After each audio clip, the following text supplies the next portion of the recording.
我哋決定即日起撤銷所有住宅物業需求管理措施。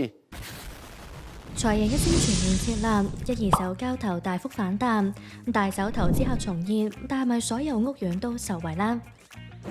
大家好，我係 Micky。政府出招設立同埋免壓測之後咧，新盤市場轉趨活躍。咁至於二手方面，有業主就反價封盤，而買家嘅反應都熱烈咗㗎，有放盤甚至要排隊睇樓。今集我就嚟到以用家主導嘅荃灣麗城花園。咁喺新措施之下啦，睇樓量同埋成交情況係點樣呢？咁另外都會參觀兩個嘅三房放盤，咁兩個咧嘅叫價係相差超過100萬㗎，究竟有咩分別呢？咁嗱，睇完之後咧，大家都喺下面留言講下睇法，咁有機會獲得咖啡禮券㗎。仲未 subscribe 嘅朋友就快啲訂閱我哋 channel 同撳埋旁邊嘅鐘啦。上星期三，政府全面設立，加上金管局同步調整按揭措施，進一步放寬物業按揭成數上限，同埋取消壓力測試，都令沉寂咗好耐嘅樓市隨即重新撻着啊！短短個零禮拜，一二手成交量都以倍計咁向上升。咁除咗吸引唔少用家周圍覓筍盤之外，被辣椒綁手綁腳咗好多年嘅大手投資者都紛紛出手，唔單止掃新盤，二手細價樓或者一啲2、3線屋苑亦都係佢哋嘅目標。好似荃灣荃景圍一帶嘅細價樓，設立之後1個禮拜已經錄得超過50宗嘅成交，咁大約70%係投資者嚟㗎。咁當中以規模最大嘅荃灣中心交投最活躍。350萬以下嘅細單位係搶購目標，咁其中有新進投資者就以超過1500萬一口氣掃入屋苑至少5至到6個單位啊！而根據代理所講，佢都仲物色緊單位㗎。不過都唔係所有屋苑係咁㗎，好似今集放盤所在嘅同區麗城花園，雖然相距荃景圍唔遠啊，樓價都相對低水，但因為主攻3房單位，冧心唔及荃景圍嘅屋苑細，咁所以暫時都未有投資者進場，樓價都未見長高。呢一區都係啲好實用嘅單位為主啦，最細講緊2房都去到460尺，而如果荃景圍可能荃灣中心上面嗰啲咧，直情300尺、300零尺都已經有嘅，咁變相佢哋嗰個銀碼會細啲。呢邊個銀碼平極都去到400幾萬2房，住家應該佔7-8成以上㗎啦。投資可能有啲真係已經早期買落，跟住就可能有多1-2間就變相放租。不過喺設立之後，麗城花園嘅量都係有升到㗎。週末睇樓量由單位數變為雙位數，而二手成交量喺單1個禮拜亦都有5宗嘅進帳。咁睇翻2月全月啦，就大約7宗，平均尺價係9500幾蚊。買家之前可能爭少少信心，驚個樓市唔知仲會跌幾耐，但係一設立之後咧，其實就信心翻嚟啦。咁變相本身已經覺得個樓價好平，就出翻嚟睇。咁就好快都做到決定嘅。佢個價冇話即刻好大幅咁樣反價，價其實唔係話大升得好多，因為未咁快反映到出嚟嘅。只不過係業主冇之前咁平，依家可能企硬啲，我唔想再傾咁多啦。麗城花園由長實發展，位於青山公路荃灣段，19座嘅物業喺1987至到1991年間分咗3期落成，合共提供超過6000房，係呢一帶最具規模嘅私人屋苑嚟㗎，全部都已經做晒大維修。屋苑背山面海，之所以樓價長期低水，最主要嘅原因就係偏離荃灣市中心。如果要去港鐵荃灣西站或者荃灣站，都要搭1程車，或者行大約20分鐘同埋40分鐘先可以到㗎。不過居住環境就相對清靜得多。3期都各有特色，先睇睇最早落成嘅第1期，只有3座，係唯一1期提供2房戶，佔咗一半㗎。剩低嘅就係3房套單位，使用面積由470尺至到644尺不等。不過呢1期就唔係好望到海啊，或者只有罅海景，因為會俾前面嘅第3期同埋運圖居遮咗。第2期同樣喺後排，不過因為前邊有小學同埋體育館嘅關係，所以會比第1期有多啲單位望到海景，甚至全海景。9座嘅物業，純3房同埋3房套各佔一半，使用面積就由572尺至到668尺。至於第3期就係最臨海㗎，絕大部分嘅單位都可以享有唔同程度嘅海景。所以呢1期7座物業全數都係以700幾尺嘅大單位為主，涵蓋3房套同埋3房套連工人房間隔。第一個同大家參觀嘅放盤就正係呢1期，以至係成個屋苑入面最大嘅一款戶型，有埋工人房㗎，使用面積742尺，嚟自第1座。呢度一層有8伙，咁雖然有4部電梯啊，咁但就分咗單雙樓層，咁所以實際只係共用2部電梯。我哋睇嘅係低層一個 G 室單位，業主而家叫價780萬，尺價大概係1萬蚊。嗱，呢個單位一入屋咧，本身就係一個大嘅 L 型客飯廳啦。咁我見到業主咧，而家就將部分劃咗做一個玄關區。嗱，見到呢個空間咧都幾大下㗎，可以做到2組嘅鞋櫃加展示櫃啦。咁另外再擺埋單車換鞋凳喺度之後啦，都仍然有唔少嘅走動空間。嗱，不過就算劃咗咁大個玄關區出嚟之後咧，見到客飯廳仍然都有唔少嘅空間㗎。咁呢度都有大概120幾尺度。梳化同電視之間都仲有足夠距離，可以擺到一張 L 型嘅梳化。冇窗台都幾實用㗎，而且隻窗都幾大下，採光十足。呢一處位處單邊向西南望向第2期嘅座數同埋隔離 H 室嘅外牆，咁都會有少少樹景嘅。咁雖然係以望樓景為主啦，咁但因為中間隔咗條馬路啊，有一啲距離，所以未至於話好壓迫。業主喺大約5年前買入單位，裝修之後就一直自住，咁整體設計簡約。咁雖然以淺色為主調啦，咁但都住得幾新淨。如果唔介意，其實簡單執下清潔一下就可以入住啦。咁飯廳呢一邊其實廚房係偷咗少少位出嚟㗎，咁但都唔會話好覺。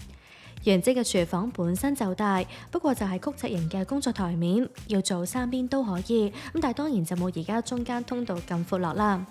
咁其實而家呢一度都只係2邊工作台面，因為業主將廚房後半部分改咗做工人房啊，咁所以前邊擺完雪櫃之後，剩低嘅備餐空間唔係好多，咁會有張細嘅伸縮工作台面嚟去補充翻。咁至於收納櫃呢，就好充足啦。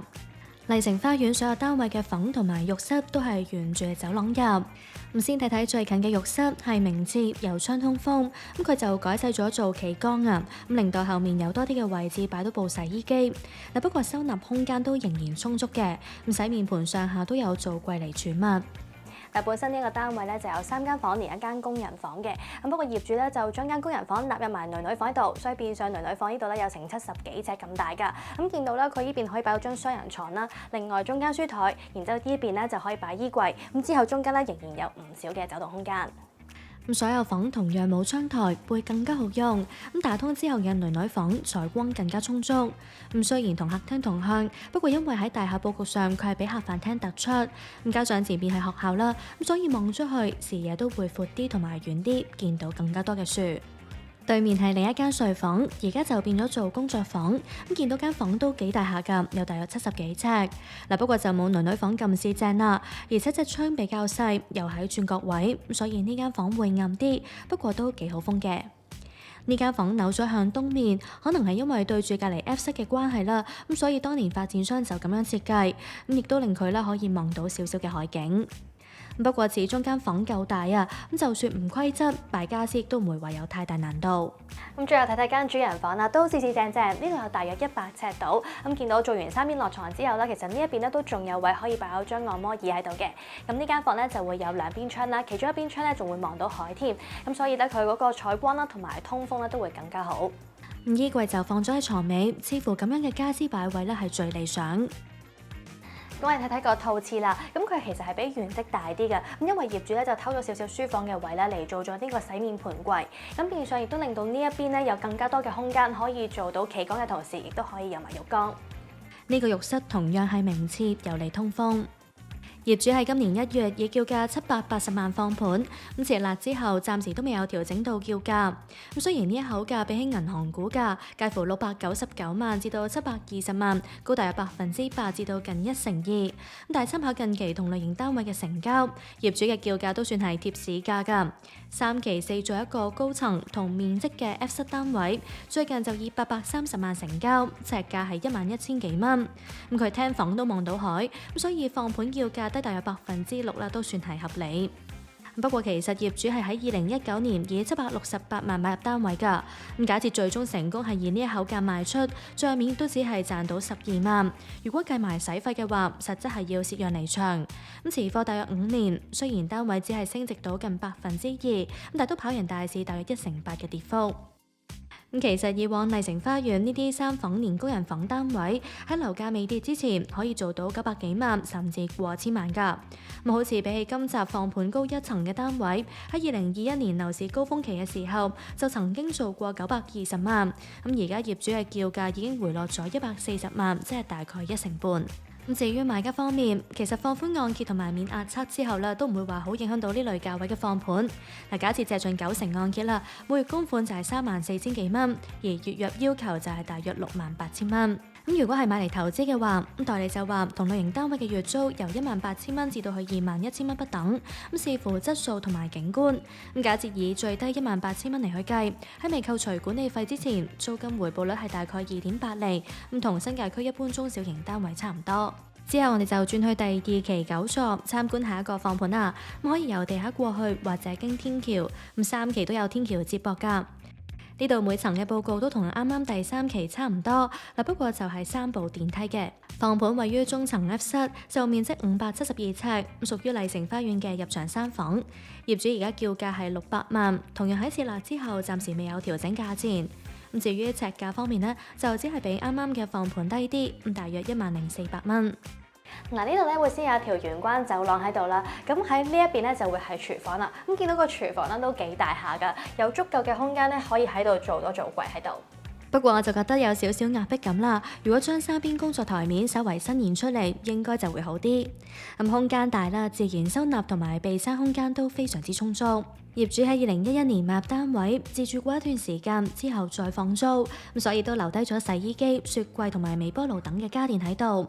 不過始終已經裝修咗一段時間啦，設計會有啲年代感，亦都有明顯嘅居住痕跡。建議都要預留翻一筆資金嚟做裝修啦。玄關走廊雖然長，但擺到鞋櫃嘅位置唔多，可能都要利用埋飯廳呢一組櫃嚟放鞋啦。下飯廳呈以日字形，兩邊佈局分明，加上同樣冇窗台啦，所以都幾實用，有170幾尺。雖然冇啱啱嘅放盤咁大啦，但呢度就會有對流窗通風。單位向東南，坐喺梳化可以遠望到海景。雖然會俾臨海嘅灣景花園遮咗部分，望唔到全海景，但係喺後排嚟講啦，景觀算係唔錯㗎，而且都寧靜一啲。我哋先睇睇近廳房，都有50幾尺，唔算細。呢度同客廳同向，所以景觀一致，都望到海景，不過就會多咗個細嘅窗台啊。而家呢一度咧就做咗上面係床啦，下邊係衣櫃啦，所以變相呢邊咧就會有多啲嘅空間可以做到張書台同埋書櫃嘅。不過其實如果想將張床放翻落地面嘅話咧，其實咧都可以偷到個窗台位嚟做一個書台位。另外呢邊咧就擺衣櫃。轉睇睇隔離間房啦，面積差唔多，不過呢度望出去嘅海景就會再近啲。業主就將呢一間房改咗做雜物房、工作房。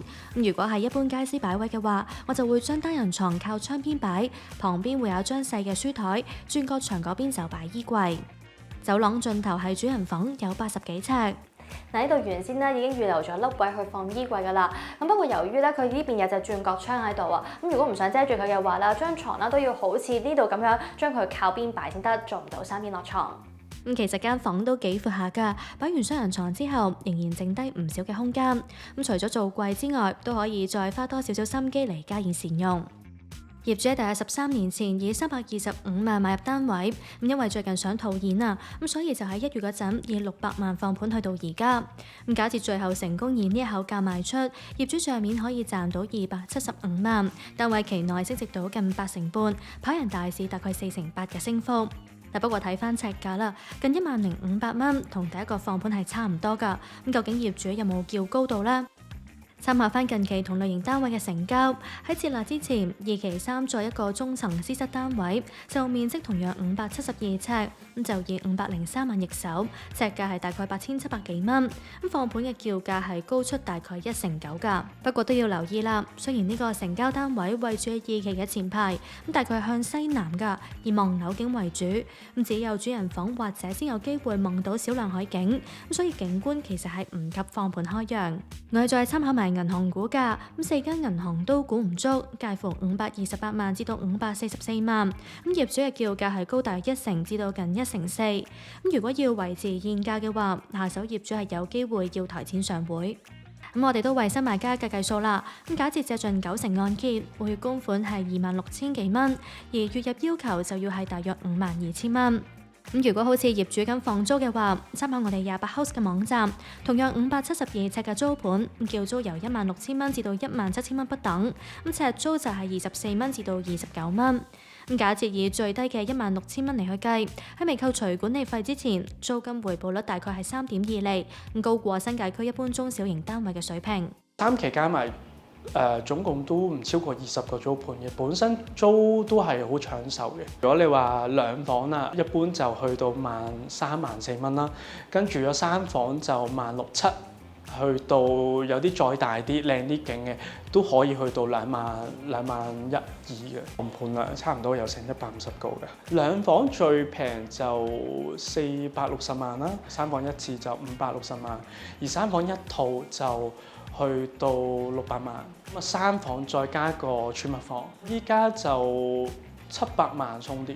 咁作為早年落成嘅屋苑，麗城花園係冇會所㗎，不過都有提供到3個嘅室外泳池、多個羽毛球場、籃球場、排球場同埋網球場等嘅康體設施。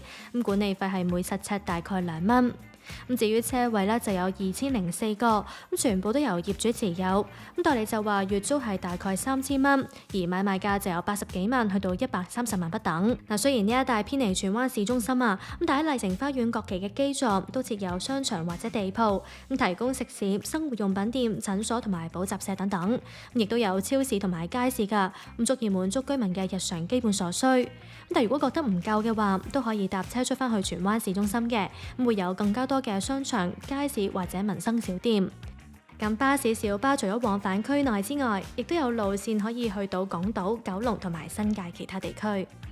嗱，今集就睇咗2個嘅放盤啦，咁大家覺得點樣呢？都喺下面留言話俾你知㗎，咁有機會獲得咖啡禮券。最後中意呢條片嘅朋友就記得 like 同埋 share 啦。